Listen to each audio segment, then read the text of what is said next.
Bien. Bon allez, ça arrive, ça arrive.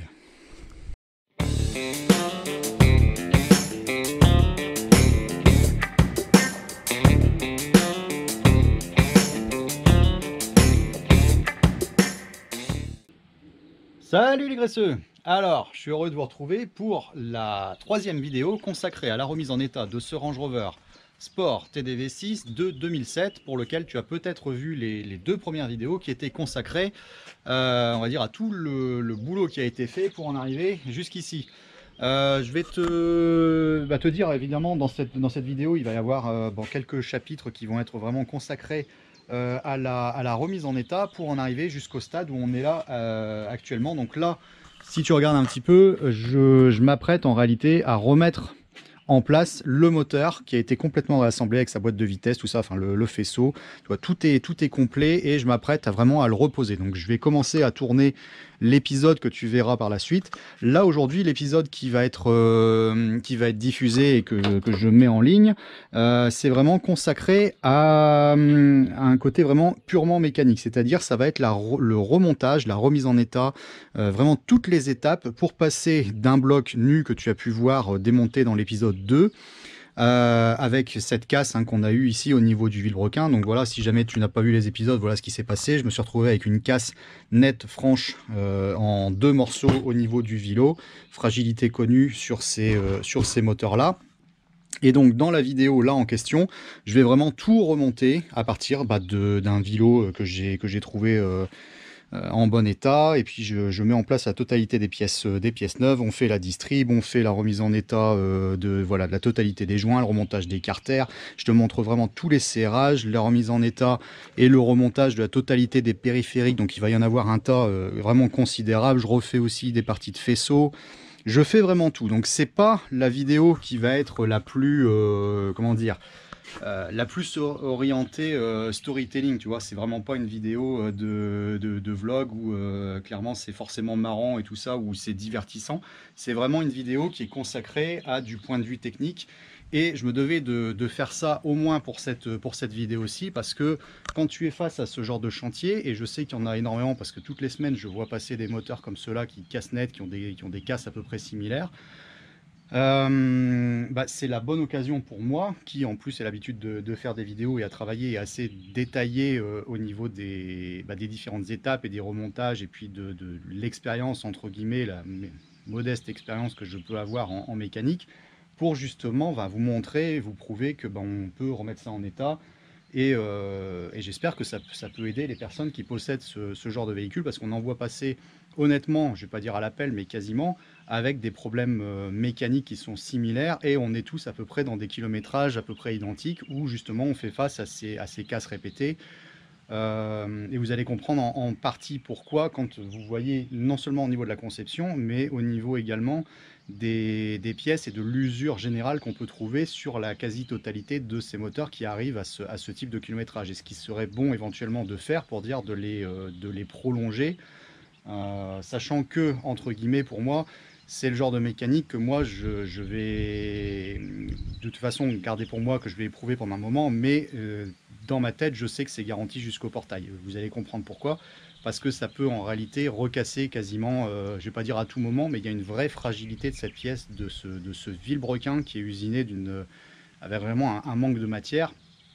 Et c'est pas pour rien qu'on a des casses qui sont vraiment multiples, qui sont avérées et qui sont nombreuses sur ce genre de mécanique. Il y a certaines choses qu'on peut faire éventuellement pour essayer de diminuer les risques. Donc je vais tout vous montrer. Et une chose également aussi, c'est que lors de cette vidéo, vous allez voir à multiples reprises ma prise ici. Alors je sais, faites, à la limite, vous me mettez un petit commentaire, mais je l'ai réparé depuis, parce qu'on voit la prise qui pendouille avec les fils plus ou moins à l'air. Donc en fait j'avais coupé le disjoncteur, mais voilà, je sais que voilà, c'était dangereux. En fait ce qui s'est passé, c'est que quelquefois ça m'arrive de m'énerver, et un jour la prise venait pas, et je l'ai attrapé, j'ai tout arraché. Voilà, ça m'arrive assez régulièrement de casser des trucs quand ça m'énerve. C'est un peu la même chose avec tout ce qui va être informatique, ce genre de truc, tu sais, bien broyer les écrans quand le truc fonctionne pas, et tu vois l'écran se fissurer, devenir tout noir et tout ça. Et avec la prise, ça a été un petit peu la même chose. Donc voilà, si vous voulez poster le commentaire, en fait depuis ça a été réparé et bon, j'espère que ça va que je l'arracherai plus de sitôt. Donc moi je me remets sur ce remontage, tu vois, c'est quand même un gros bébé. C'est fait depuis un moment, hein. Ça fait déjà 15 jours qu'il est en attente et en fait j'étais en attente d'une dernière pièce qui est située ici côté admission au niveau de mon turbo. Voilà, que j'ai trouvé. Donc je vais tout détailler. J'espère que ça va t'intéresser. C'est une vidéo qui sera assez longue, mais je pense que tu vas trouver dedans la majorité des informations. Voilà, j'ai essayé de balayer du mieux possible. C'est pas forcément exhaustif, mais j'ai fait ça, essayer de partager mon quotidien et l'expérience que maintenant je peux avoir sur ce type de moteur. J'espère que ça t'intéressera et tout est chapitré dans la description. Moi je me mets sur le montage. À plus. Petite pause au sujet des coussinets. En réalité, il se trouve que la référence que j'avais reçue n'était absolument pas appropriée par rapport au montage que je devais faire sur ce moteur en 2,7 litres. Donc le plus simple, c'est que je vous ai refilmé une petite vidéo avec les anciennes pièces et les nouvelles pièces et les bonnes pièces à l'appui. Et je vous fais une démonstration avec la mise en place. Je vous parle également de la référence. Je vous montre également les différentes tailles. Donc je posterai tout ça sur la chaîne. On retrouvera tout ça dans la playlist consacrée au TDV6. Mais ça prend à peu près un quart d'heure, 20 minutes pour bien faire le tour et avoir vraiment avec les pièces à l'appui, preuve à l'appui pour bien différencier et vous éviter éventuellement d'avoir les mêmes difficultés. Parce que les références qui sont fournies, même par rapport à une recherche en immatriculation, on peut recevoir comme moi des pièces qui sont absolument inappropriées. Donc je traite tout ça dans une vidéo à part. Et là, le plus simple, c'est de partir directement sur la totalité du montage parce qu'on a quand même beaucoup de choses à monter. Il y en a pour un petit moment. Bonne vidéo à tous.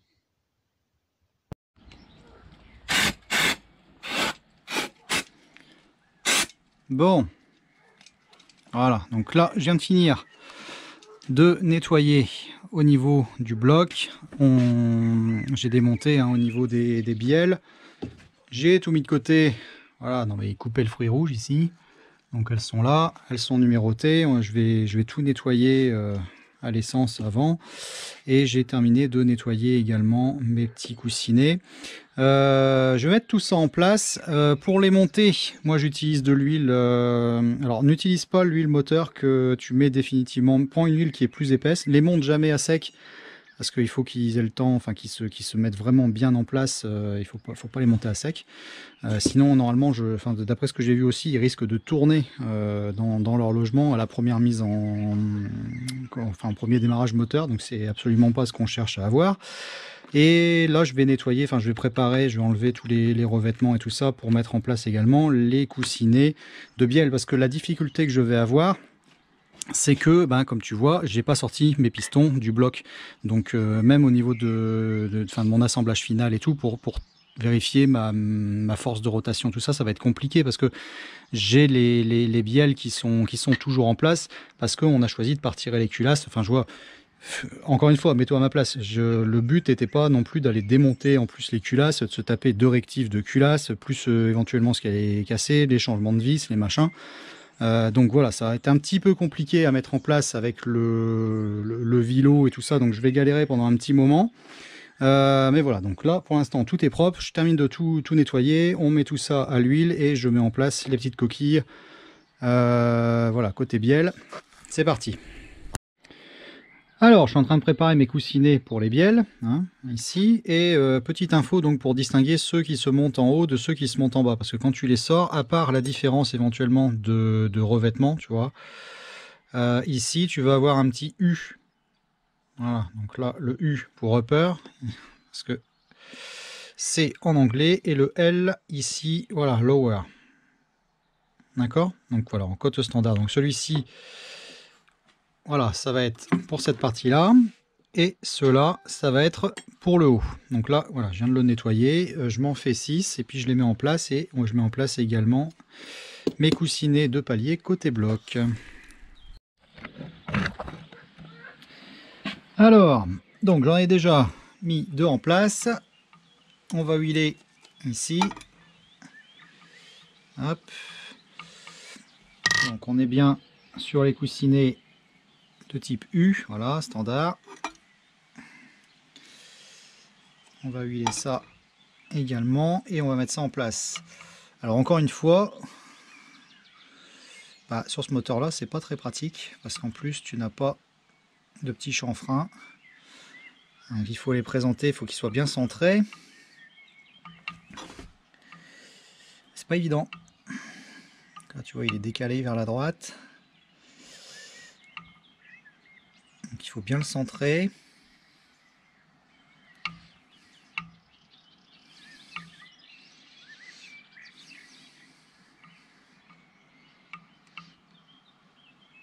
Voilà, là je suis bon.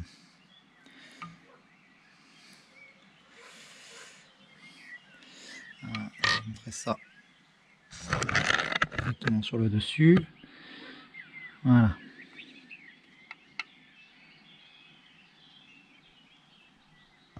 Voilà, donc lui il est bien centré. Et voilà, je t'ai mis en place les autres. Bon, je repasserai un petit coup d'huile, puis je vais repousser tout le monde. Je vais faire les 3 qui restent. Hein. Bon voilà, donc là, tout ça c'est mis au niveau des coussinets. J'ai nettoyé au niveau de mes paliers côté bloc, au niveau des logements. J'ai mis en place le premier coussinet ici. Alors c'est vraiment, c'est pas pratique à faire. Ça va pas du tout, tu vois. Mais là il est bien positionné. Notre trou de graissage il est bien au centre. Tout est bien débouché. Ça a été monté avec de l'huile. Donc là on va passer sur le suivant.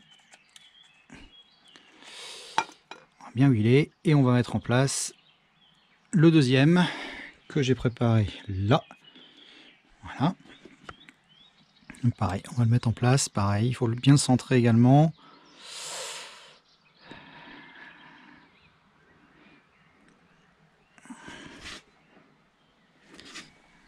Voilà, il faut qu'il soit vraiment bien affleurant.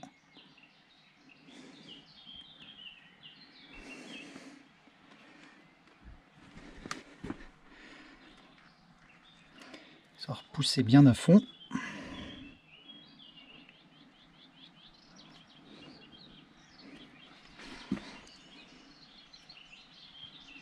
Bon là je suis bon.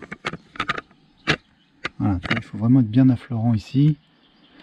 Pas qu'il y ait un côté qui dépasse. Bon. C'est pas les plus faciles que j'ai eu à faire. Hein. Ça va pas bien du tout.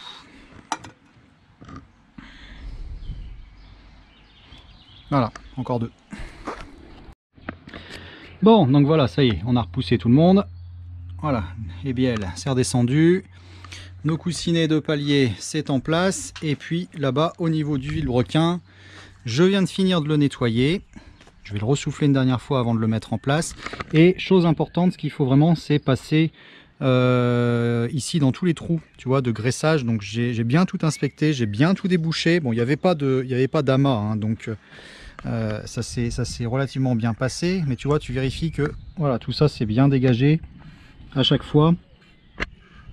Voilà, parce que c'est percé de part en part, donc il faut absolument bien tout vérifier ici. Donc on va aller le présenter là-dedans. Et enfin, on pourra dire que notre remontage prend forme. Bon voilà, donc c'est bon, il est descendu, il est en place. Maintenant, je vais remonter tout le monde au niveau des bielles et je vais huiler tout ça allègrement. Pour l'instant, je ne le tourne pas parce que ça risque de faire bouger au niveau des coussinets. Donc voilà, un petit peu de méthode, ça va être un peu compliqué au niveau accès, mais bon, déjà il est en place, c'est déjà ça. Bon, la suite de la progression. Donc là, pour l'instant, je suis en train de resserrer au niveau des bielles à chaque fois parce que l'idée, c'est de venir positionner mes paliers en étant certain que les bielles qui étaient restées en place ne gênent pas au niveau de mon serrage. Tu sais que j'ai pas un frottement quelconque quelque part. Donc là, en fait, je les amène vraiment au contact et je les serre pas. Et je vais les redémonter par la suite pour faire le serrage et vérifier que les coussinets que j'ai mis en place n'ont pas tourné dans le logement. Donc voilà, c'est peut-être un peu contre-intuitif et comment dire, pas habituel, mais ça c'est dû au fait que voilà, j'ai choisi de travailler de cette façon-là sans démonter, sans sortir les culasses et tout ça. Donc c'est pour ça qu'on en est à cette espèce de petite logistique là qui est un peu galère pour le moment. Mais voilà, on n'a pas trop le choix. Donc là, j'ai encore là tout ça à mettre en place. Attends, je vais poser la caméra, je vais te montrer comment je fais. Voilà. Sur notre dernier positionnement. Donc je huile tout ici bien. Voilà. Et je vais positionner la petite coquille. On va bien le centrer. Voilà.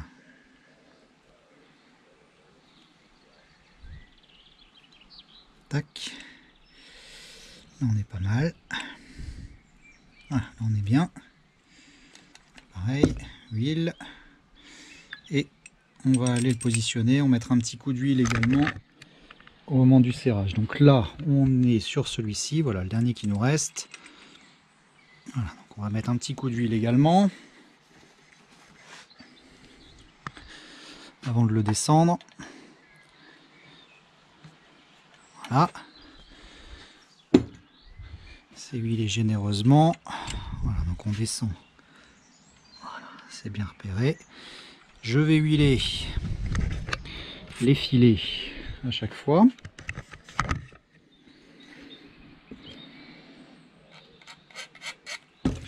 Pour le serrage.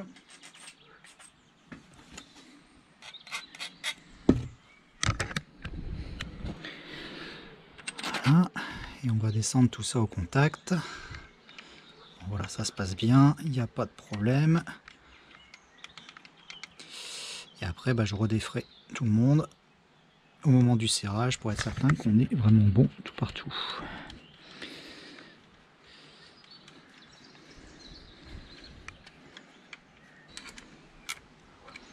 Celui-là, il me plaît pas. Le filet, il travaille pas bien.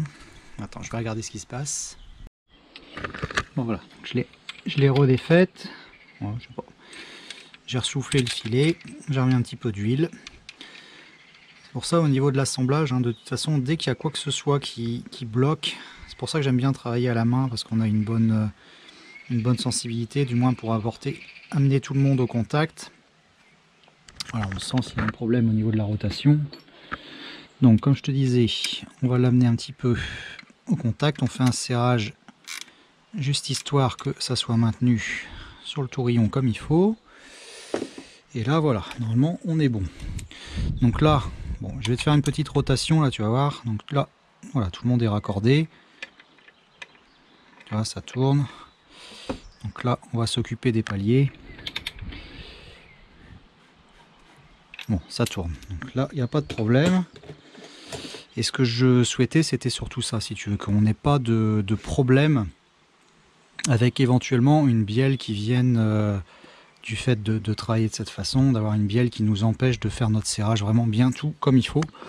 Donc là, on va s'occuper de bien vérifier que les paliers ici que j'ai positionnés au niveau des coussinets, côté bloc, ça n'est pas bougé. On va huiler tout ça et puis je vais faire l'assemblage de mes paliers bien comme il faut.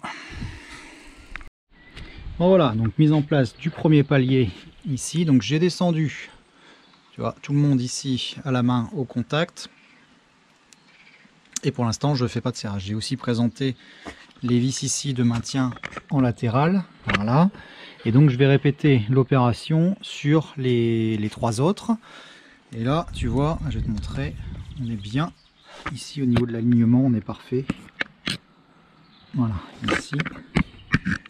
Et de toute façon, là, sur cette séquence-là, au niveau des paliers, je ne vais pas faire tourner mon vilo du tout. Là, tout reste comme ça. Voilà, je l'ai positionné. Je suis certain qu'il n'y a rien qui va bloquer. Donc, je prépare les 3 autres. J'amène tout le monde au contact. Et après, j'observe l'ordre de serrage qui est préconisé. Voilà, donc pour chaque palier, tu vois, ça passe là-dedans. Lavage à l'essence à chaque fois. Je nettoie parfaitement ici au niveau de l'appui. Et puis après, voilà, passage de l'autre côté. Petite goutte d'huile et on monte. Je vais les faire un par un pour dire de ne pas mélanger au niveau de la visserie. Donc voilà, deuxième. Voilà, donc mon palier, tout est propre ici, tu vois, ça y est, ça a été nettoyé. Mon petit coussinet, pareil, préparé. Et au moment où je vais le mettre en place, voilà, donc lui c'est notre numéro 2. Voilà, donc 1, 2, 3, 4. Le 2 vient là, avec les petites flèches ici côté distrib, comme ça. D'accord, donc on va monter tout ça, un petit coup d'huile, et on fait les suivants. Alors la suite, donc on se retrouve quelques jours plus tard, parce que j'ai dû mettre le chantier un petit peu en suspens pour m'occuper d'un autre véhicule. Mais c'est pas grave, ça n'a pas bougé depuis. Donc là, j'ai mis en place le palier numéro 3. Voilà, et là je suis en train de m'occuper du quatrième. Donc le quatrième, voilà, donc là on a notre coussinet d'origine. Et quand on reçoit la pièce de remplacement, le coussinet neuf, on a les petites demi-lunes qui sont montées de part et d'autre du coussinet. Donc il faut retirer. Donc il faut extraire cette demi-lune là, parce que sur le palier ici qui vient coiffer, on a besoin que d'une seule demi-lune qu'on va monter côté extérieur, côté extérieur du bloc, d'accord. Et par contre sur la partie qui est en bas, voilà, on a bien nos deux demi-lunes là dans la partie vraiment bloc. Voilà, donc là tout est prêt, on met ça de côté, je le positionne et on met en place. Bon voilà, donc palier numéro 4 en place. Donc à chaque fois, la petite flèche ici là, que tu vois, tu la mets, je te rappelle, vers l'avant, côté distribution. Et ce que j'ai fait, comme tu vois, j'ai numéroté la totalité de mes vis. Donc j'ai répercuté la totalité de ce schéma-là. Voilà, donc on se place par rapport à la distrib qui est là. Et j'ai renuméroté parce qu'il y a quand même 24 vis dont il va falloir s'occuper avec des séquences un petit peu différentes et donc très progressives. Donc je suis parti pour un petit moment. Donc le plus simple, c'est de renuméroter directement sur le bloc et après je passerai un petit coup d'acétone ou de solvant en peinture pour dire de renettoyer et de préparer le plan de joint. Au niveau de la procédure, j'ai choisi de faire un petit mix en fait. Je vais faire une passe à 2, une passe à 4. Après je vais faire les latéraux à 10, enfin à 1 kg. Je refais une passe à 6, je fais les latéraux à 15 et après je passe à 14,5 sur ceux-là, ici au niveau des paliers. Je serai à 3 kg au niveau des latéraux et ce que je vais faire derrière, c'est que je vais rajouter 80 degrés au niveau des vis ici de palier. Je vais regarder aussi comment ça se comporte au fur et à mesure du serrage, mais voilà, donc j'ai mixé un petit peu au niveau des procédures. J'ai fait à peu près la même chose que ce qui est fait dans la vidéo LR Time, qui me paraît être vraiment un travail d'extrême qualité, donc pas de raison, on va faire à peu près la même chose, parce que toutes les procédures sont un petit peu différentes suivant les constructeurs et les manuels que tu vas retrouver selon le véhicule que tu as, alors que de toute façon c'est la même base moteur. Entre guillemets, il n'y en a pas un pour vraiment rattraper l'autre au niveau fiabilité non plus. Donc bon, on va partir là-dessus. Normalement ça devrait le faire, donc allez, hop, première passe, premier serrage, c'est parti.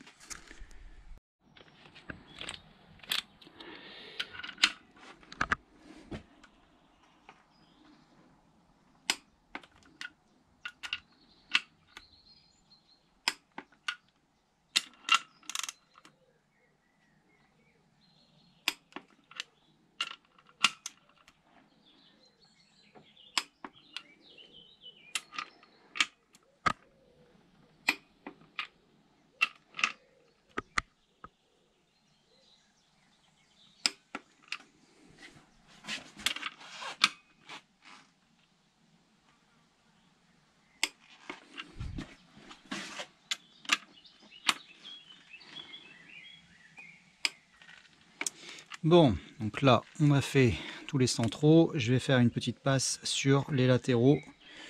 Les latéraux, j'avais dit que je me mettais à 1 kg. Alors 1 kg, on va passer sur la petite, ici. On va régler ça et on fait les latéraux. Alors, donc là, on est à 1 kg. C'est vraiment rien du tout, hein.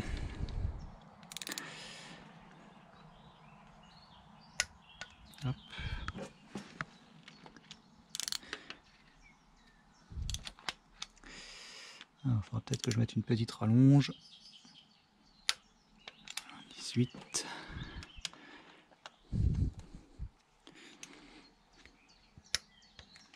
Oh, c'est rien du tout, hein.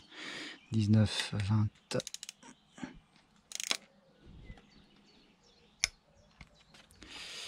Ok, 21.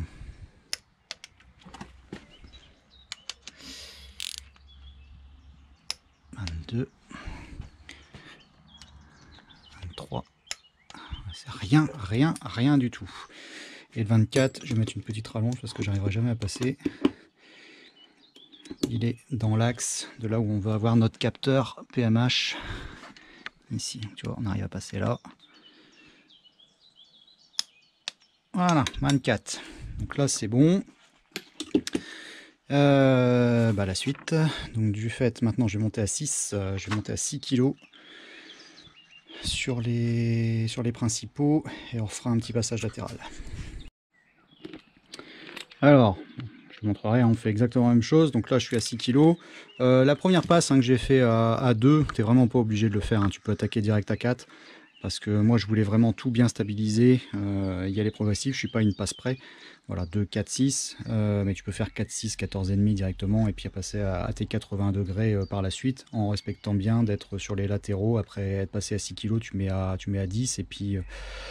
une fois que tu es à 14,5, tu passes à allez, soit à 15 ou peut-être à 30, je vais regarder, en 3 kg en latéraux.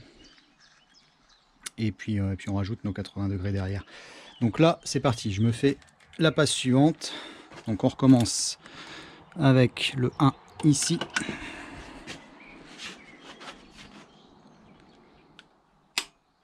Voilà. 2. Alors chose importante aussi, je ne tourne pas le vilebrequin pendant l'opération de serrage pour pas faire tourner les coussinets avant que le serrage soit terminé.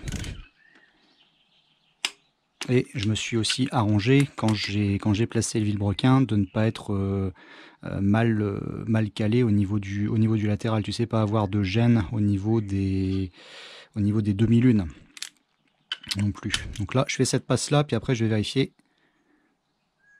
que tout va bien sur mon jeu latéral. Donc 4, 5.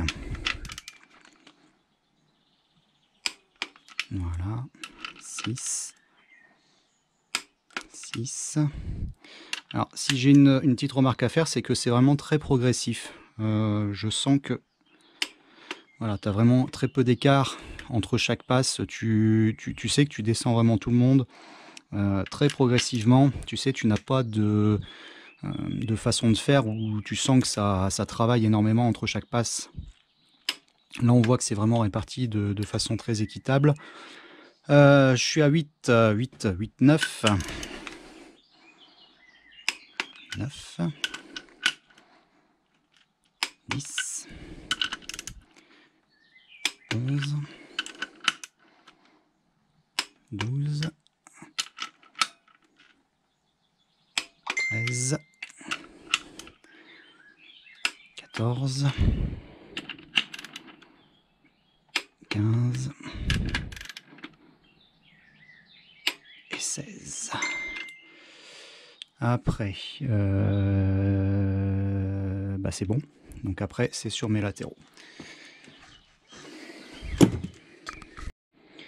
Bon, je viens de remettre le petit coup en latéral, on est monté à 1,5 kg.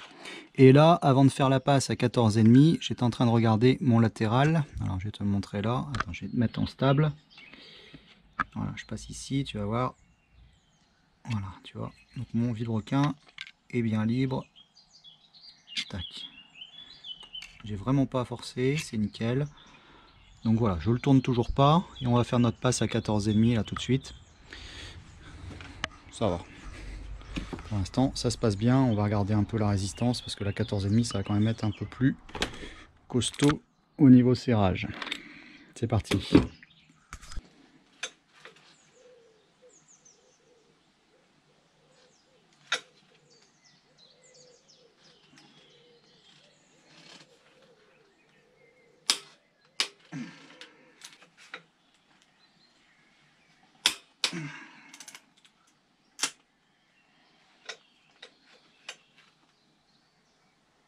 Onze. 13.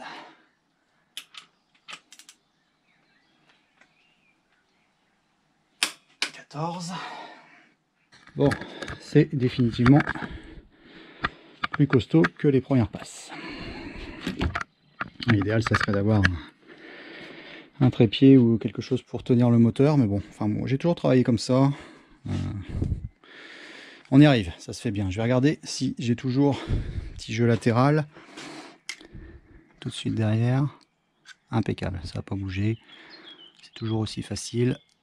Voilà, impec. Je le mesurerai aussi tout à l'heure. On mettra le comparateur. Donc là, on va faire la suite sur les latéraux. Je vais mettre 3 kg sur les latéraux tout de suite. Donc là, je vais redescendre, je vais passer sur celle-ci. Parce que celle-là, elle fait jusqu'à 2,5 kg. Donc normalement, sur 3 kg, celle-ci, je dois réussir à le faire. Bon, allez, 3 kg en latéral, c'est parti, 17.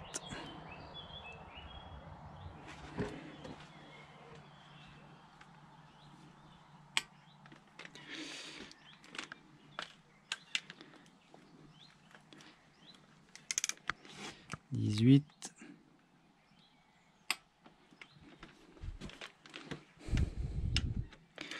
19. Bon, honnêtement, c'est vraiment pas grand chose, hein. Ça joue à pas grand chose. Tu sens pas le bloc travailler, tu sais, quand on refait ces serrages là en plus, on sent pas de torsions qui sont en train de s'exercer partout. Voilà, c'est du maintien supplémentaire, donc 20, 21.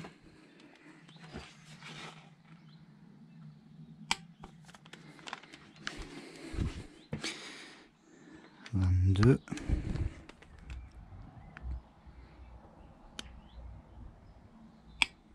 Impeccable. 23 ici. Et à mon avis, 24, je vais encore être bien embêté. Voilà, 23. 24. Est-ce que j'arrive à passer? Ah oui, si, ça va. C'est pas mal. Je vais le faire en 2 fois parce que il n'y a pas beaucoup de débattement possible.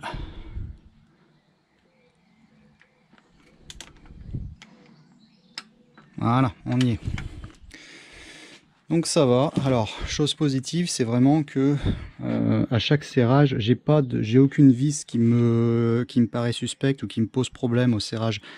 Les forces s'exercent bien. J'ai pas l'air d'avoir de problème de filet ou de force qui serait sous contrainte un petit peu tout partout. On n'a vraiment pas ça. Donc là, je pense que tout a été vraiment bien nettoyé. Et on a des éléments qui sont en bon état, donc il n'y a pas de misère. Alors au niveau du latéral, ouais, c'est nickel toujours. Bon, bah, je vais passer au dernier, qui va être le serrage en angulaire. Je vais vérifier toutes mes informations pour pas faire de bêtises. Surtout voir au niveau du couple maxi à ne pas dépasser, même avec un angulaire. Mais je m'inquiète pas trop. C'est pour ça que sur toutes ces passes là qu'il y a eu, ouais, non, les infos qui me remontent au niveau de la procédure et tout ça, ça me paraît vraiment bien. Donc voilà, je vais enchaîner. Je suis confiant sur la suite normalement. Bon, donc là, j'en suis sur mon serrage angulaire. Tu fais pas attention, il est en train de pleuvoir, on se tape un petit orage ici, ça devait... il fallait bien que ça claque un jour ou l'autre. Donc là, je suis sur ma vis numéro 3 et je vais te montrer. Donc j'ai déjà fait mon serrage sur ma 1 et ma 2. C'est pour ça que j'ai les petites croix, voilà, au marqueur une fois que je l'ai fait pour bien me repérer parce qu'il y en a quand même pas mal à aligner. Et si on est dérangé par tout ce qui est notif, tout ça, et puis appel intempestif, on a vite fait de ne plus savoir ce qu'on a serré ou pas. Donc là, je vais te montrer, j'ai mis en place mon système ici avec la graduation. Je vais rajouter à peu près 80 degrés. Enfin, à peu près, je vais rajouter 80 degrés, ce qui nous amène ici. D'accord? Voilà. Donc, dernier serrage angulaire fait. Voilà, poser ça là. Hop, on lui met sa petite marque. Donc, j'ai fait tout le monde. Donc, je vais pouvoir renettoyer tout ça. Et je vais vérifier quand même, c'est que la totalité des latéraux n'a pas bougé depuis 17, tu vois, donc c'est bon, on n'a pas bougé, on est toujours à nos 3 kg. Bon, voilà, je vais tout vérifier, mais normalement c'est bon. Alors, étape importante, j'ai mis en place mon comparateur ici, tu vois, donc j'ai tout fixé et on va mesurer notre jeu latéral maintenant que le serrage est totalement fait. Donc là, je vais vérifier parce qu'on a fait notre serrage au niveau de nos paliers. Et après, bah, je vais m'occuper des bielles. Là, les bielles, pour l'instant, elles sont serrées au contact. Je vais les reprendre une par une. Je vais redéfaire tout. Je vais vérifier que les coussinets n'ont pas tourné parce que bah, je les avais présentés pour dire voilà, de mettre en place. Parce que tu sais, si tu as suivi les épisodes, de la manière dont on a été forcé de travailler avec ce qui est arrivé sur ce bloc. Là, donc, on doit être situé entre 0,21 et 0,43 max au niveau du contrôle ici, au niveau du jeu latéral. Donc là, tu vois, je vais prendre appui ici. On va prendre là, voilà, et on va forcer. Tu vois, là, je suis vraiment à fond. Et je fais mon 0. Donc là, voilà. Et tu vois, si je relâche un petit peu, on a quand même... Voilà, on a 2 à 3 centièmes, allez, 4 centièmes qui se baladent. Donc là, on est bon. Et je vais l'amener à fond de l'autre côté. Voilà, et là je force, pareil, tu vois, là je suis à fond, et on est situé à 31. Voilà, donc on a 31 centièmes de jeu en forçant vraiment les appuis, donc c'est très très bien, on est pile poil. Je suis content de moi, donc on va s'occuper maintenant des bielles, et puis après bah, je remets en place au niveau frontal, pompe à huile, distribution, tout le reste. Donc là voilà, le plus dur est fait. Je vais nettoyer la totalité des marques qu'on a là sur les différentes vis, la nuit rotation. Mais bon, là le contrôle, ouais, c'est positif, ça me plaît bien. Allez, on continue. Bon, donc là, je viens de faire le serrage de ma première bielle. Je suis en train de faire les suivantes. Donc je redémonte, hein, parce que j'ai eu besoin uniquement pour les guider, pour les tenir. Et je vais les refaire une par une. Donc je vérifie qu'au niveau de mes coussinets, c'est toujours bon. On va huiler tout le monde. Je vais remettre tout ça en place. Je vais aller chercher la petite burette d'huile. Et au niveau du serrage, je fonctionne avec un serrage à 2 kg. Après, on passe sur 4 kg. Et après, on fait 2 x 45. Mais on ne dépasse pas les 60 Nm de couple. Donc voilà, c'est complètement décousu ce que je viens de te dire. Donc 20 Newton, 40 Newton, 2 x 45 degrés, maximum 60 Nm. D'accord? Donc les 60, moi, ils sont paramétrés ici. Voilà, sur la clé dynamo, et quand j'applique mes 2 x 45 degrés, bon ben voilà. Ce que j'ai constaté, c'est que de toute façon, ça clique à 60 au niveau de mes angles. J'arrive pas tout à fait à 45 degrés. Donc voilà, je m'arrête, je dépasse pas, je reste là. À mon avis, c'est parce qu'il y a déjà eu des démontages, remontages. Enfin, a fortiori, il y a déjà eu au moins un démontage, ça c'est certain. Comme la visserie n'est pas toute neuve, ça doit être ça qui est en cause. Donc voilà, avec les vis bien huilées. Donc je continue mon remontage.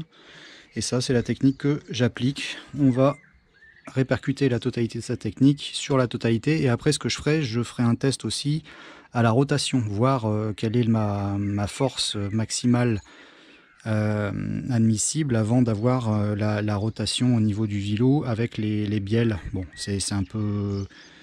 C'est pas tout à fait la méthode à appliquer, mais ça me donnera quand même l'info. Je voudrais savoir un petit peu à combien ça coulisse. Donc on est bon, c'est parti. Alors, on y va. Donc 2 kg. Hop.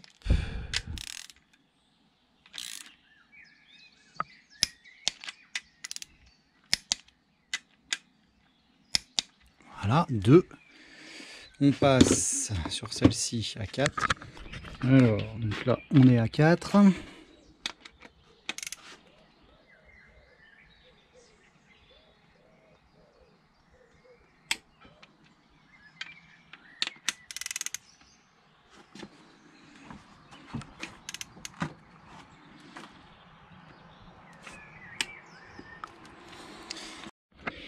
Bon, alors, ce que j'ai remarqué, c'est que sur la totalité de mes bielles, en réalité, quand je fais mon angle à 45 degrés, je n'arrive pas tout à fait au bout.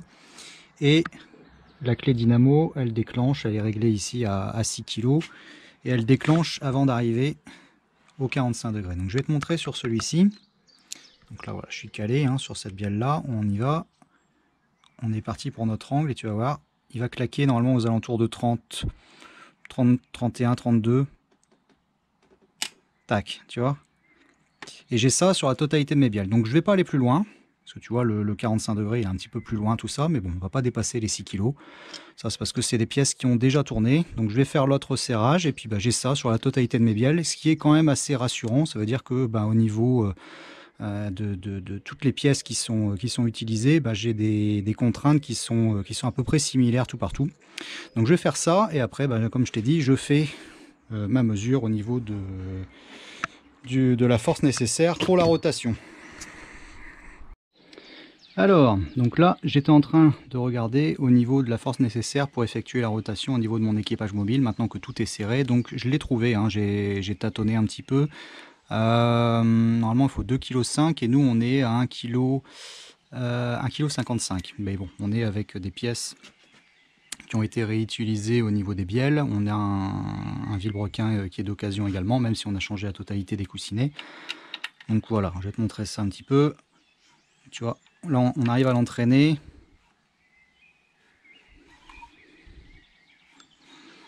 On est vraiment à la limite. Tu vois, voilà, là on a notre résistance. Voilà. Voilà, on est vraiment dessus. Bon, ça se joue à quelques centaines de grammes près, hein, c'est pas énorme. Et j'en ai profité pour faire un nettoyage ici au niveau de mon centrage, au niveau vilebrequin, parce que là je vais avoir une partie de la boîte de vitesse automatique. On a un petit pion qui va venir s'insérer ici, donc on mettra un tout petit poil de graisse, parce que quand je l'ai démonté, si tu te souviens, c'était à cause de ça que j'ai pas réussi à l'extraire. Donc là voilà, on va mettre ça en place.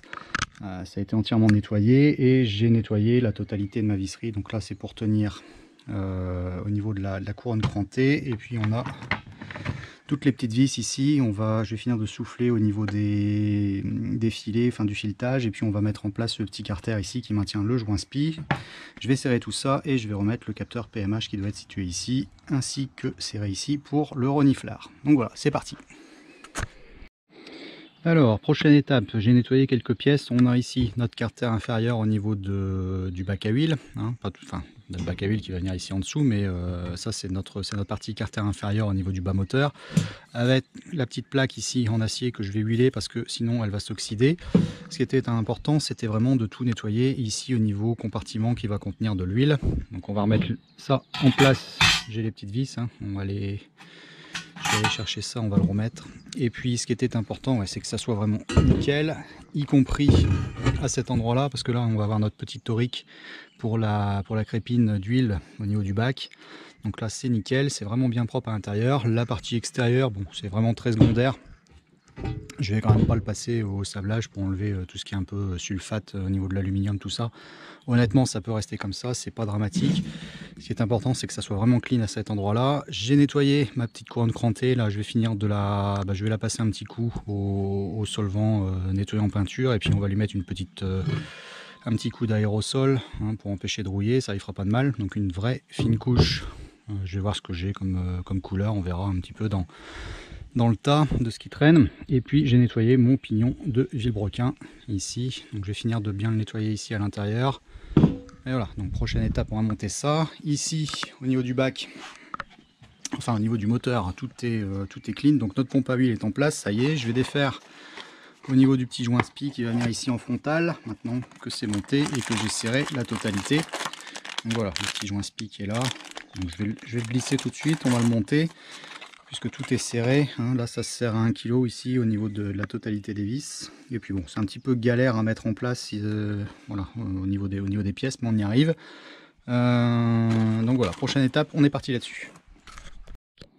Bon, voilà, donc joint spi en place, tout est nickel, avec le petit outil qui va bien, qui est livré dans le kit, qui nous permet de ne pas blesser la lèvre au moment de le pousser. Voilà, nickel. Donc maintenant, on va pouvoir claquer le pignon. Alors ça y est, donc j'ai monté ma petite tôle au niveau du carter inférieur, mes petites vis, tout a été passé au touret à la petite brosse rotative, on est propre tout partout. On a notre joint qui est là, voilà, le joint neuf. J'ai nettoyé le plan de joint également, on a tout passé à l'acétone et là je suis à l'envers. Attends, hop, c'est dans l'autre sens. Voilà, donc il va venir comme ça avec le trou ici pour le graissage au niveau de la pompe à huile, l'aspiration, et je vais remettre de la pâte aux quatre coins sur les deux faces. Donc à partir du moment où on a un raccord entre ma pompe à huile ici en frontal et le bloc, et le carter de joint spi à l'arrière et le bloc. Donc là voilà, aux quatre coins, tac tac tac, on va charger et j'ai ma procédure qui est là sur le sens de serrage. Voilà, donc tout est numéroté avec le couple. Alors, serrage terminé au niveau du bac inférieur. Sur la procédure, donc il faut bien suivre. Voilà, je te le remets là à l'écran comme ça. Si tu dois faire la même chose, tu auras le sens de numérotation pour le serrage. Et donc de 1 à 10, on se met à 2,3 kg. Et là, j'ai une erreur. En fait, c'est 11. À partir de 11 jusqu'à 18, on est à 0,9. Pour simplifier la chose, à partir du moment où tu as une tête avec une douille de 10, tu serres à 2,3 kg, et celles qui ont des têtes plus fines, ici avec des douilles de 8, on les serre à 0,9. Voilà, donc toujours en suivant le petit schéma, mais c'est assez facile parce que de toute façon, de 1 à 10, ce sont celles qui sont avec les têtes à douille de 10. Donc on fait en fait toutes celles qui sont là, et après on fait celles qui sont ici dans le latéral à chaque fois, et à partir de 11 jusqu'à 18. Donc voilà, donc ça c'est fait. Et là j'ai sorti, donc ça c'est dans le manuel d'atelier, donc là j'ai tous les autres couples de serrage pour tout le reste. Je vais là m'occuper au niveau de mon plateau d'entraînement que j'ai mis en place. Donc apparemment il y a 3 passes. Passe numéro 1, on doit serrer à 50 Nm, 45 degrés deux fois. Et normalement, il y a une petite astérix, donc il faut quoi plus il faut installer des boulons neufs. Bon, bah autant te dire que ça sera pas fait, ça sera pas le cas. Voilà. Donc ici, bon voilà, mon plateau d'entraînement il est là. Donc là, je vais aller chercher mon petit outil pour immobiliser le tout. Je l'ai déjà bien serré au contact pour dire de ne pas le vriller au niveau du serrage, que j'ai vraiment un bon appui tout partout. Donc là je vais faire mon serrage à 5 kg et puis j'enchaîne derrière mes 2 passes à 45 degrés. Voilà, donc je suis en train de progresser dans mon serrage angulaire. J'en ai déjà fait quelques-uns là, puis je les marque à chaque fois. Tu vois, je fais une petite trace dessus, comme quoi j'ai fait mon angle bien comme il faut pour bien se repérer. Donc bon, allez, on continue. Bon, alors retour dans le bon sens. J'ai mis une petite plaque ici en carton pour obturer, pour empêcher les saletés de remonter, parce que quand on va le remettre dans le véhicule, on va être obligé de le passer sans le bac à huile, sinon ça passera pas. On le mettra en place une fois que le moteur sera posé. J'en profite pour vérifier ici au niveau du turbo, tant que c'est sorti, bien vérifier ici au niveau de la commande pour la géo variable. Alors même s'il y a un petit module électronique, mais j'en profite pour vérifier qu'il n'est pas grippé ici. Voilà. Alors est-ce que j'arrive à passer? Oui, voilà. Là, mais bon, là il n'y a vraiment pas lieu d'aller s'amuser à le démonter, vérifier tout ça, parce que voilà, il n'y a pas, ça coince pas. Là tout à l'heure j'avais commencé à défaire, là c'est pour ça. Là c'est ouvert, donc j'avais défait la totalité de mes petites vis ici au niveau du corps, de l'escargot, au niveau du corps de chauffe là. Voilà, donc là c'est bon. On a remis tout ça, et puis au niveau de l'arrière, je suis en train de finir de nettoyer et la vallée centrale, voilà, tout est bien propre. Je suis en train de tout souffler, on va remettre tout ça en place et puis je finirai de nettoyer pour remettre les couvre-culasses.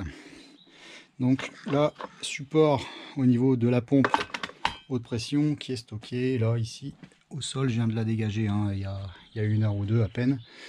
J'ai ma pompe à vide aussi à remonter, donc voilà, on est en train de repoiler un petit peu tout ce qui traîne. Ça progresse, ça progresse.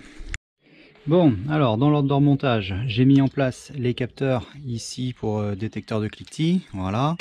Là j'ai remis ça au niveau du reniflard de ventilation au niveau carter bloc moteur, pour éviter d'avoir quoi que ce soit qui tombe dedans en attendant. J'ai remis en place la pompe haute pression ici avec une partie de ses carters. On a notre pompe à vide qui est là. Elle est en train de finir de se vidanger parce qu'il y a toujours un petit peu d'huile dedans, et puis je vais remettre ça en place, faire un petit joint bien propre. Et je suis en train de regarder au niveau ici des fils qui amènent pour les bougies de préchauffage. Alors donc j'ai commencé à tout nettoyer. Il y a plusieurs problèmes évidemment. Donc bon, j'ai commencé à nettoyer là pour avoir les petits carénages et tout ça. Donc ça il n'y a pas de problème avec ça, c'est jamais que du nettoyage. Par contre, ce qu'on peut remarquer, c'est que ça souffre quand même énormément de par l'endroit où ils sont positionnés. Ça souffre de la chaleur. Donc tu te retrouves avec les petites gananelées ici là qui sont, voilà, elles sont toutes craquantes. Donc moi je vais les remplacer. Donc je l'ai fait côté par côté. Donc je me suis retrouvé dans mon stock un petit peu de gananelées. J'ai tout ce qu'il faut ici. J'ai nettoyé le faisceau. Donc je remets ça en état et puis voilà, je vais faire les deux, que ça soit nickel. C'est des petits trucs, hein, des petits trucs qui sont un peu chronophages au moment du remontage, mais c'est le moment de le faire parce que ben, on a accès, et puis c'est ce qui fera aussi la différence avec une révision où tu vas peut-être un petit peu plus vite que moi, mais c'est pas fait à fond, quoi. Donc moi, tant que j'y suis, tout ce qui cloche un petit peu dans tous les coins, on remet tout bien propre dès qu'on trouve un truc qui va pas. Bon, donc en voilà un tini, ça a pris 5 minutes, c'est quand même beaucoup mieux. Bon, de toute façon, ils sont repérés, et puis il y a les codes couleurs au niveau des petits carters plastiques ici. Voilà, marron, noir. Voilà. Bon, allez, on fait le deuxième. Bon, voilà, donc support de filtre à huile mis en place avec tout ce qui est échangeur. On a un joint neuf, tout ça. Ça sert à 1 kg. Je le serre en croix bien propre. Et puis voilà, heureusement, j'avais pas mis mes faisceaux au niveau des bougies de préchauffage. J'ai serré également ici au niveau des détecteurs de cliquetis, voilà, sur chaque culasse. Ça pareil, ça sert à 1 kg. Et là, je pense que je vais pouvoir positionner les faisceaux. Donc tu vois, c'est repéré ici. Donc celui-ci, L pour left, voilà, que tu mets côté conducteur. Et celui-ci, right, côté passager pour nous. Voilà, comme ça. Donc allez, on va mettre tout ça. Je remets le petit capuchon ici. Et puis, je crois que je vais m'occuper de la pompe à vide maintenant. Alors, 2,3 kg. Voilà. 1, 2. Et voilà, ça y est. Bon, c'est tout bon. Bon, immobilisation au niveau du plateau arrière. Et là, je viens de faire la mise en place au niveau des galets. Donc ça sert à 4,5 kg. Et je viens de serrer celui-ci, donc une passe à 10 kg. Et après, on fait 2 x 45 ou 1 x 90. Donc là, c'est bon. Je viens de faire mes angles. Et on va se mettre sur la distrib. Bon, donc là, je suis prêt pour la partie qui fait le plus souvent grincer des dents, la courroie de distrib. Donc moi, je l'avais repérée au démontage. Celle-ci, elle a 15 000 km. Elle a, pour ainsi dire, quasiment rien. Je pense que j'aurais peut-être à nouveau des ennuis au niveau du bas moteur avant de devoir la refaire au niveau de l'échéance. Mais bon, on va donc replacer tout ça. Ce que j'ai fait, j'ai calé ici au niveau de mon repère. Donc là-bas, alors est-ce qu'on le voit bien? Voilà, ici.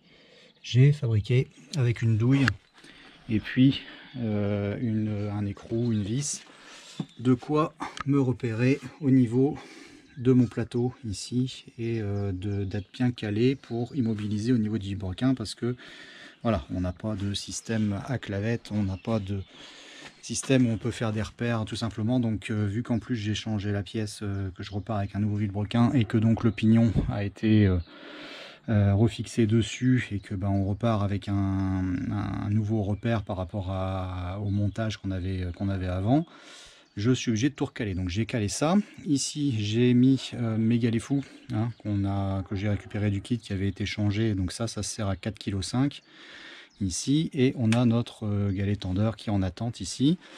Au niveau des arbres à cam, ça a été pigé également. Donc bon, je l'ai fait avec des tournevis. On peut le faire avec des...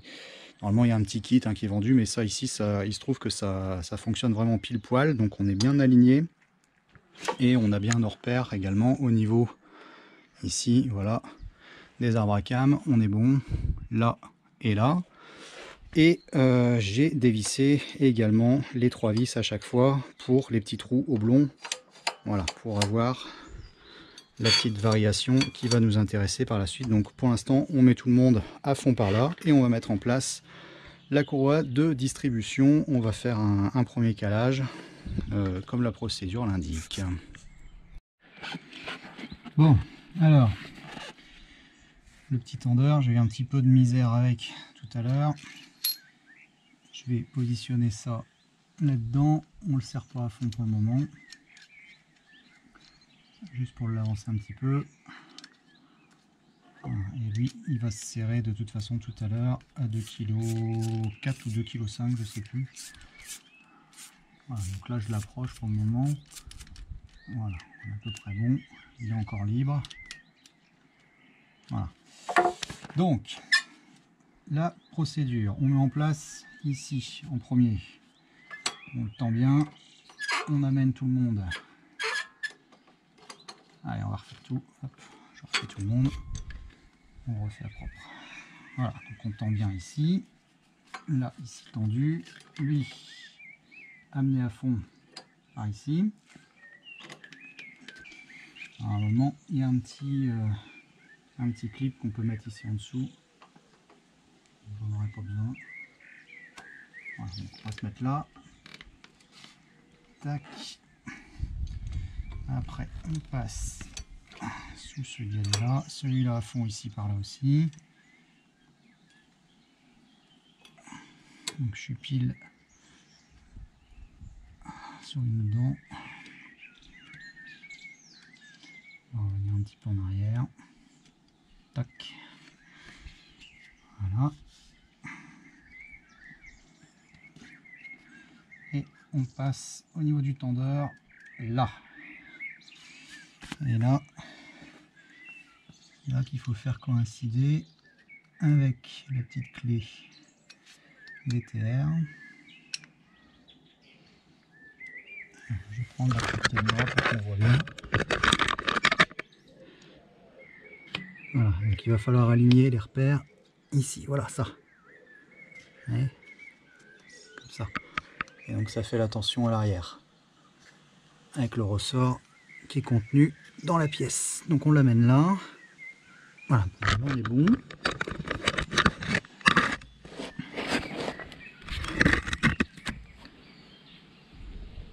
On se met bien en face. Je vais déjà l'amener au contact.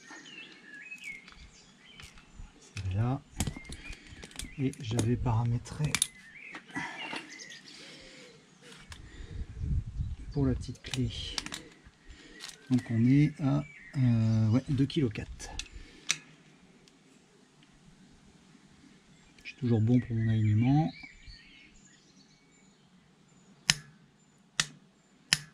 Voilà. Là maintenant, si je le relâche,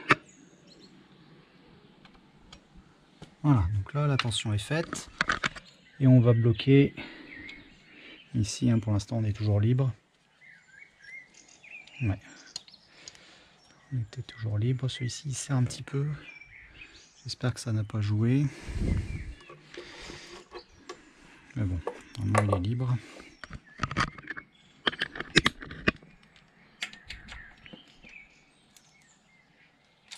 Ok, donc on va les amener aussi, on va les serrer.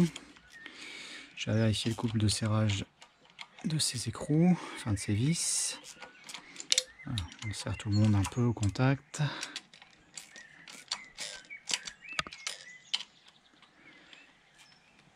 Donc c'est pas une distrib qui est dure à faire, hein. Là on va vérifier tout là maintenant, parce que quelquefois vous pouvez les retrouver au démontage avec des marques. Mais bon, quand il y a des marques, déjà ça veut dire que forcément la pompe à huile n'a pas été changée, puisque comme on n'est pas claveté ici, c'est que les repères n'ont pas été faits certainement correctement là-bas derrière.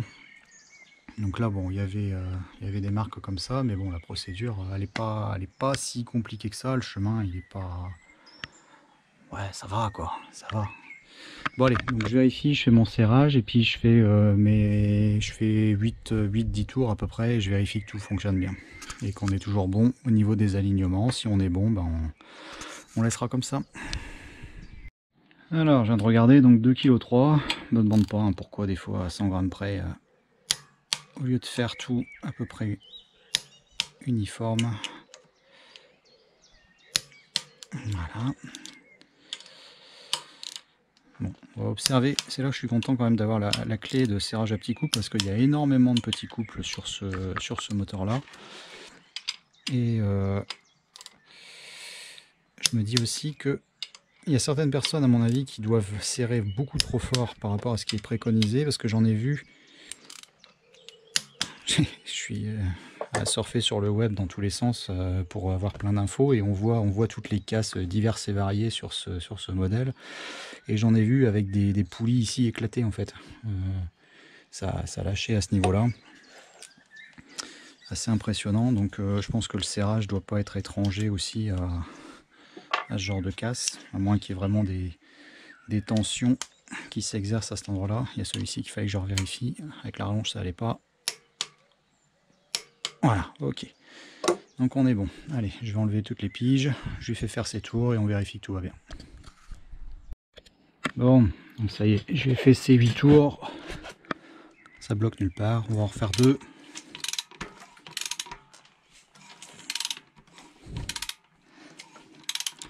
Donc là, on en a fait un.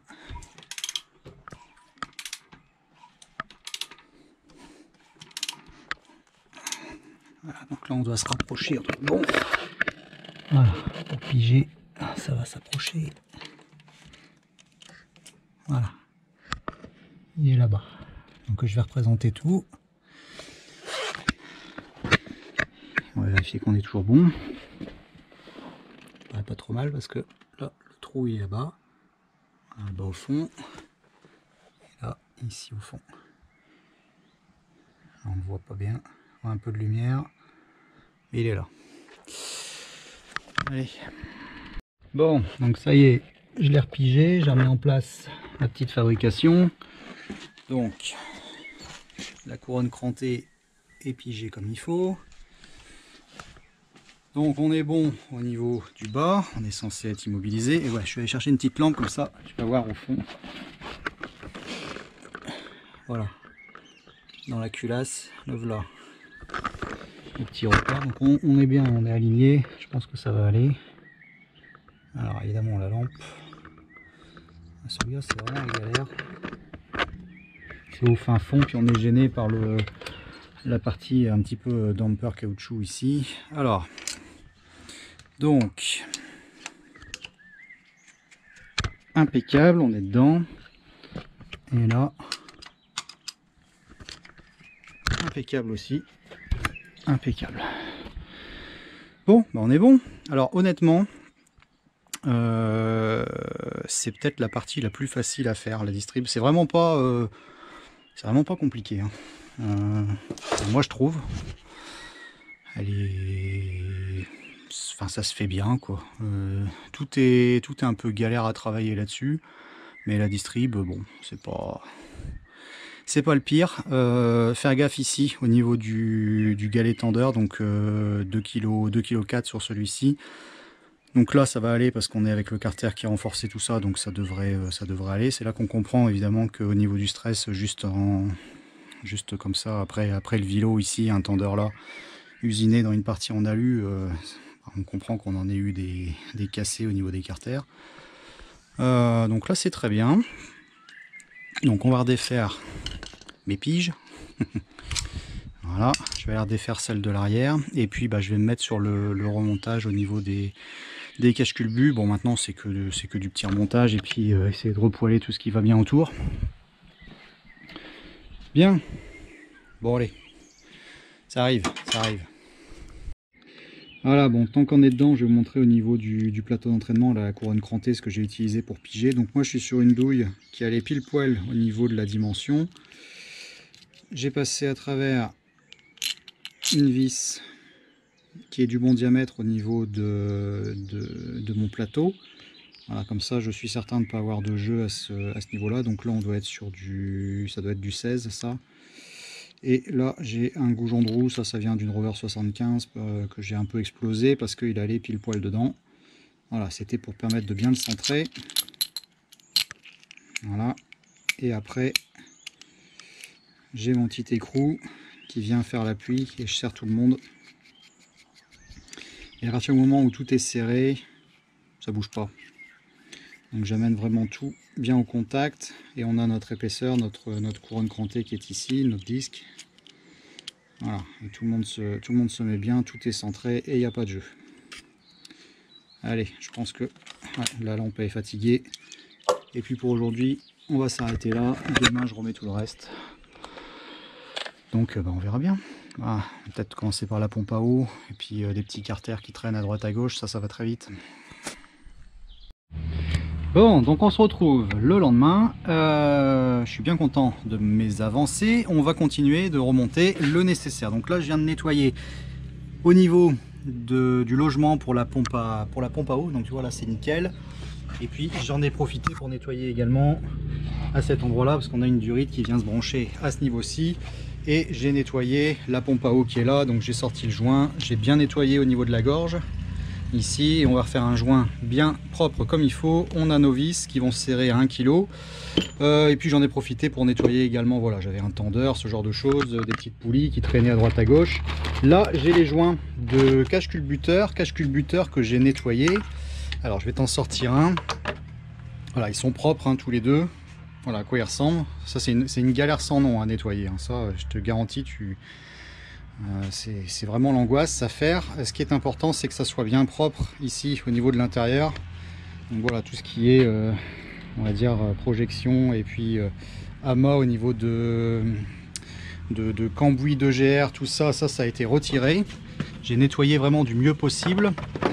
Voilà, ça, et puis bah, il faut faire attention parce que ce sont des pièces qui peuvent en plus se fendre et avoir après des prises d'air, parce que bah, ils font, ça fait collecteur d'admission et ça fait couvre-culasse en même temps. Tu vois, deux pièces en une par rapport à des technologies plus anciennes. Donc voilà, là c'est propre également, avec les clapets également bien propres, tu vois. Voilà, c'est ressorti vraiment nickel. Donc il y a eu plusieurs sessions de nettoyage pour en arriver là. On va mettre en place au niveau des joints, donc les joints neufs que j'ai commandés, voilà, et j'avais repéré de toute façon toute la visserie qui est là sur les anciens joints. Donc je vais nettoyer tout ça. Et j'ai nettoyé également, donc ça, on a notre carter qui va faire la fermeture au niveau de la poulie, enfin, au niveau de la courroie d'entraînement avec le tendeur. Donc il y a le petit, voilà, ici il y a le petit clip et tout ça, il ne faut pas le retirer. Et on a notre courroie neuve qui est ici dans le fond. Voilà, donc ça, quand on le remettra en place, il n'y a pas de calage à faire hein, à cet endroit-là. Tu vois ici au niveau de l'arrière. Voilà, zéro calage là-dessus, tu te contentes de mettre en place. Là j'ai laissé l'ancien tendeur pour bien me repérer, pour avoir la vis. Mais voilà, il n'y a pas de calage à faire là-dessus. Et on remettra notre carter. Et j'en ai profité pour nettoyer également le carter ici, plastique, qui va fermer au niveau de la distribution. Voilà, c'est propre également à l'intérieur. Voilà, il n'y a plus qu'à remettre en place. Donc bah là c'est parti, je vais faire ces remises en état là. Et puis je mettrai en place également tout ce qui va être ici, tous les petits caches par chaleur au niveau des collecteurs d'échappement. Donc on remet tout ça et on se retrouve quand tout ça c'est monté. Bon alors, cache-culbu, c'est en train de se monter. Je vais devoir serrer également ici, mettre en place directement les injecteurs que j'avais stockés avec le nez dans le gasoil, enfin dans du fuel pendant tout le temps du démontage, afin que ça se grille pas. Et j'avais tout repéré également ici, tu vois, au niveau des numéros, hein, pour remettre chaque injecteur à sa place. Là j'ai le 2, voilà, 3, 4, voilà, tu vois, tout était repéré. Donc je vais les reprendre. Donc je vais prendre le 1, 2, 3. 1, 2, 3. On va remettre ça en place tout de suite. Et puis après on s'occupera du cache-culbu de l'autre côté. Bon. Donc voilà. Nos cache-culbu. Tout a été monté. Alors dans l'ordre, on va regarder un petit peu tout ce qui a été mis. J'ai bien avancé. On va dire entre guillemets que l'assemblage moteur est terminé. Ça y est, enfin. À peu près, il reste quelques petites bricoles à mettre ici un petit peu autour, et puis on va recoller tout de suite la boîte de vitesse. Je vais passer en revue la totalité des choses qui ont été ajoutées. Donc les caches culbuteurs, couvre-culasse ici que tu sers à 1 kg au niveau de la totalité des vis.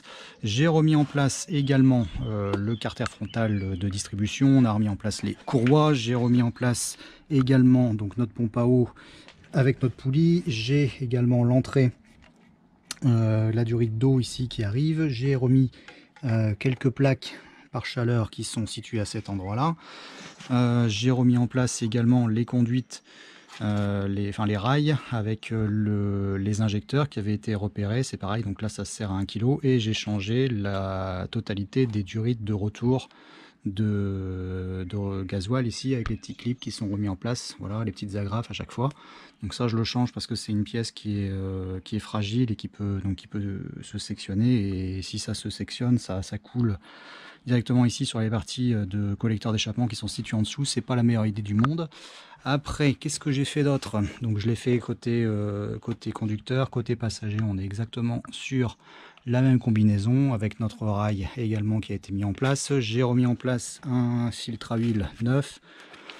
On a remis aussi tout ce qui est conduite de gasoil qui repart ici, donc qui passe ici là-bas derrière et qui repart ici jusqu'à la pompe haute pression. Mon reniflard, il n'est pas mis à tout à fait à fond parce que j'ai une petite cosse là-bas derrière à aller brancher, donc voilà, c'est pour ça qu'il n'est pas branché définitivement ici au niveau du reniflard. Après, qu'est-ce qu'on a d'autre? Je vais mettre la petite lampe. Voilà. J'ai remis en place également donc les tuyaux de recirculation des vapeurs d'huile. Et puis, voilà, dans le carter ici, on va trouver la courroie d'entraînement de la pompe haute pression. Voilà. Donc ça, voilà, ça a été changé aussi. Avec une courroie et galet tendeur neuf, vis neuve. Voilà, donc ça c'est fait. C'est mis en place. Et maintenant, je m'apprête à mettre en place la boîte de vitesse. Voilà, donc ça, on va le remettre. Je vais le resserrer tout à l'heure. Donc voilà, on a bien fait le tour. Normalement, j'oublie rien. On a eu peut-être des protections par chaleur ici. J'ai remis en place aussi les supports moteurs, mais ils sont pas serrés définitivement parce que quand je vais le présenter dans le compartiment, je vais peut-être être amené à en bouger certains pour gagner un petit peu de place. Voilà, pour le remonter définitivement. Et si on regarde de ce côté-ci, pareil. Là, ce support-là, pareil, je l'ai pas serré, je l'ai juste présenté. Et ma pompe de direction assistée, c'est pareil, elle est simplement tenue parce que je peux toujours la mettre en place par la suite. J'ai encore des durites ici à passer concernant les arrivées d'air au niveau du turbo. Et puis tendeur ici en frontal, là j'ai un tendeur à remettre à cet endroit là également. Mais bon, ça peut encore se faire vraiment par la suite. Et j'ai commencé à acheter un petit coup d'œil au niveau du faisceau que je vais devoir, on va dire, refaire au niveau des gaines, parce que tu vois c'est pareil, c'est explosé un petit peu tout partout. J'ai vu qu'il y avait des endroits où c'était pas terrible, donc je vais refaire ça propre avant de le reposer. Qu'est-ce qu'on a d'autre? Voilà, bon, il est relativement propre, ça va. Il y a 2-3 endroits qui sont, voilà, surtout ici, c'est un petit peu critique, tu vois. Là, on va le refaire, là, on va refaire, et puis directement ici en sortie. Bon, ça va, c'est pas dramatique. Et sur la boîte de vitesse, donc là, tout est prêt. Alors, boîte de vitesse, le convertisseur de couple que tu as vu, et puis je vais remettre ça en place. Je le présente, et puis ça part directement pour être remonté définitivement, marié au moteur. C'est parti. Bon, alors le bilan c'est qu'on a vite paumé 3/4 d'heure, 1 heure, mais ça y est, mon faisceau est terminé. Donc tu vois, j'ai changé la totalité des gaines qui étaient devenues complètement cassantes, hein. C'est exactement la même chose qu'au niveau de notre faisceau de bougie de préchauffage. On avait voilà tout un système de gaines qui était devenu, voilà, hyper cassante, ce qui fait que après tu peux te retrouver avec des coupures au niveau faisceau et des faisceaux qui commencent à aller mal au niveau de leur enrobage, au niveau des gaines, tout ça. C'est pas le top. Donc là j'ai tout fait, voilà, là c'est bien propre. Également côté calculateur, et puis ici on va avoir toute la partie qui est côté turbo. C'est ce côté-ci qui souffre le plus, hein. Il y en a pas mal même que j'ai été réisolé en plus. J'ai repassé de la gaine au-dessus de la gaine parce que voilà, c'est à cet endroit là c'est un peu compliqué ici et on peut vite se retrouver avec des problèmes. Celui-ci de mémoire, ça doit être ça c'est pour l'huile, le niveau carter d'huile. Voilà, mais là tout est fait, tout est nickel, tout est propre. Voilà, le faisceau des injecteurs c'est nickel aussi. Donc voilà, maintenant on n'a plus qu'à remonter tout ça là-dessus, mettre ça en place. On va le repasser, normalement ça va tomber à peu près correctement, parce qu'à partir du moment où on a les plaques et on le met en position, ça arrive plus ou moins en face des fiches, là où on doit brancher. Donc on va dire que la remise en place est assez innée. C'est parti. Enfin, inné, non, logique, c'est plus simple, le mot est plus approprié, ouais. C'est logique. Alors pour le tube d'échappement qui repasse au-dessus de notre boîte de vitesse, je viens de terminer de le repasser derrière une petite gaine thermique comme ça. Voilà, protection. Voilà, petite bande d'échappement. Et j'ai posé les petits colliers. Alors ça, c'est des colliers que je fais comme sur les Citroën DS, en fait. C'est du... Voilà, comme ça. Avec les petites agrafes là, comme ça. Voilà, donc ça c'est bon. Ça se fait avec le petit kit que j'ai ici. Les petits colliers Ligarex, comme ça. Les petits anneaux, et puis avec du feuillard et la pince spécifique. L'avantage étant que on risque pas de se blesser si on passe ses mains en dessous du véhicule, qu'on vérifie ou qu'on retravaille par la suite à serrer, tout ça. Et ça fait une finition qui est propre et ça maintient le tout vraiment bien. Donc je suis très content de ça. Voilà, donc là on devrait être reparti pour un petit moment, et évidemment j'ai laissé celle d'origine en dessous, hein. J'ai tout bien serré, j'ai pas mis une grosse épaisseur, parce qu'elle était encore en état à peu près correct, hein, celle d'en dessous, mais j'ai préféré quand même la renforcer pour éviter qu'elle se désagrège davantage. Voilà, donc ça c'est fait, et puis j'ai les joints, voilà, qui sont prêts ici. Et j'ai nettoyé la totalité des vis de toute façon qu'on va trouver au niveau du serrage. Et pour ça, je vais monter tout ça à la graisse haute température. Celle-ci elle est très bien, la graisse Belleville. On est parti. Bon alors, la suite. Je suis en train de travailler sur les tout derniers trucs que j'ai reçus, pas plus tard qu'hier, concernant des pièces qui sont absolument inaccessibles une fois que le moteur est monté dans le compartiment. Alors, je t'avais parlé par exemple de ces durites qu'on trouve normalement ici en sortie de turbo. Alors regarde, tu vois, celle-ci, elle a une fissure. Est-ce qu'on va bien le voir? Voilà, donc là, il y a une fissure, voilà, qui est en train de s'amorcer sur ces différentes pièces. J'étais allé en démonter des autres, mais à chaque fois on les a trouvées en mauvais état, et c'est celle qui va venir ici sur la partie voilà, tuyau semi-inox, on va dire, qui vient ici de l'autre côté. Alors je vais te montrer ça. Voilà, donc ça va venir se loger là, ici. D'accord, donc là j'ai cette partie là de durite, et il faut absolument que je le change tant que c'est accessible et que le moteur est sorti, parce que une fois qu'il sera dans le compartiment, on n'aura vraiment plus moyen d'accéder. Et là normalement je vais pouvoir te montrer un petit peu mieux. Ouais, voilà, tu vois, là on va bien le voir au niveau de la fissure qui est en train de s'amorcer. Tu vois ici. Voilà. Bon, on pourrait le remonter, hein, mais voilà, c'est quand même jouer un petit peu avec le feu. Parce que, ouais, et puis là-bas, on le voit bien, là-bas dans le fond surtout. Voilà, là, il a une belle fissure. Voilà. Voilà, donc je peux pas me permettre de remettre ça en place. Alors, je vais te laisser les références concernant la pièce, parce qu'on a galéré un petit peu pour la trouver, parce que normalement, chez Land Rover, elle est fournie uniquement avec le tuyau. En plus, c'est vendu comme un ensemble. Par contre, tu peux trouver celle-ci, donc voilà, PNH 500034ES, qui est fabriquée ici en Turquie par Eurospare. Et celle-là, elle va fonctionner. Voilà, donc c'est vendu, celle-là, j'en ai pour à peu près, je crois que c'est 17 ou 20 balles, un truc comme ça. Mais c'est toujours moins cher, et c'est surtout que c'est peut-être un petit peu cher pour un bout de tuyau, mais c'est pas grand-chose comparé aux ennuis que ça peut causer d'une durite qui viendrait à se fissurer par la suite, parce que là, pour accéder, c'est vraiment le cauchemar. Donc j'en ai profité de commander ça pour également me faire parvenir finalement encore un autre bac concernant la boîte de vitesse. Alors là, je vais avoir un kit de remplacement qui à mon avis est plus approprié. Donc j'ai encore une fois, j'ai acheté, et ça fait doublon par rapport aux pièces que j'avais, mais bon, je vais conserver d'avance. Mais là au moins, je suis avec un carter. Je vais te le sortir, je vais te montrer ça. Voilà, qui est en ferraille. Voilà, donc c'est déjà beaucoup plus engageant d'avoir ça. Il est même livré avec ses voilà, les petits aimants et tout, bien tout comme il faut.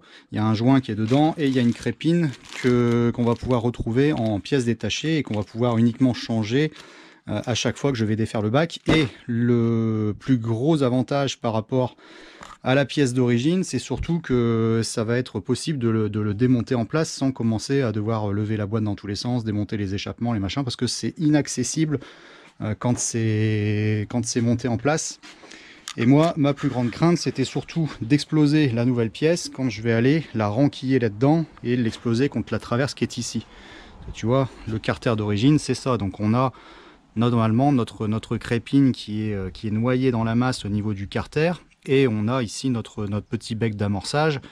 Voilà, donc lui, je vais le couper et je vais remettre en place ça bien à ras. Je vais mettre ça en place ici en dessous, tenu par 3 vis histoire de l'enquiller là bien en dessous, et je vais le redémonter une fois en place, et je passerai mon kit de remplacement, parce que c'est pareil, même si c'est de la ferraille, j'ai pas envie d'aller l'abîmer, l'enfoncer, quoi que ce soit.